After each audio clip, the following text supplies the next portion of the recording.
Now that you've seen how to make a scatter plot and find the correlation coefficient in Excel, I'm going to have you practice those skills with 2 more data sets. So the first one is called the Endangered Manatee, and it's about whether the number of boats that are on the water impact the number of manatees that die. So do more boats cause problems for the wildlife? And then the data set after that is called Does Fast Driving Waste Fuel? And so you're looking at, is your car getting the best gas mileage at 35, at 55, at 85? Where is it going to hit the sweet spot? So go ahead and pause the video and give this a try, and then we'll come back and I'll walk you through it quick.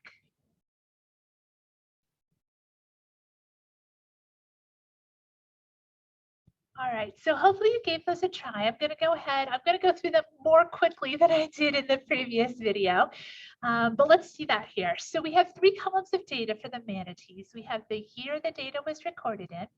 We have the number of boats and then the number of manatees that died. So the 2 variables that we're interested in are the boats and the manatees. So those are the numbers I'm going to highlight, and I'm not going to do anything with the years. So highlight those and get a scatter plot added in here. Oh, that looks like a really good linear fit, nice and tight. Let's go ahead and get our labels added to our axes. Okay, so the x-axis, or the explanatory, will be the number of boats. And then our y-axis, or our response variable, is going to be the number of manatees that died. And then for a title, I'm just going to call this the Endangered Manatee.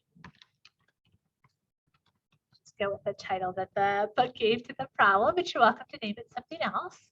And then I do want to add the trend line. I can already tell that that's a really nice positive linear fit, but I would like to see how close that grouping is. So I'll go down to trend line and I'll add a linear fit. And yep, sure enough, that does look really strong. So at this point, I would say it's definitely linear. It is positive. I don't really see a lot of outliers.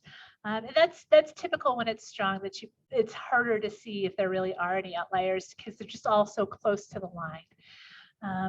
And I would call this strong, but let's see what the correlation coefficient is. So it is uphill, so we are expecting that number to be positive. So I'll find a blank cell and type equals CORREL, so that abbreviation for correlation. And I'm going to highlight them in opposite order this time. So I'll do manatees and then the boats, because it doesn't actually matter which order you highlight them in. Wow, okay, so 0.95, so it's positive, which is what we were expecting, a 0.95, which is so close to +1, which is a perfect relationship, and that matches what our observation here is. So strong, positive, linear, and I don't really see any clear outliers here.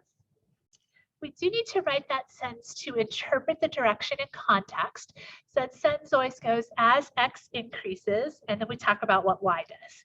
So as the number of boats increase, the number of manatees that die also tends to increase.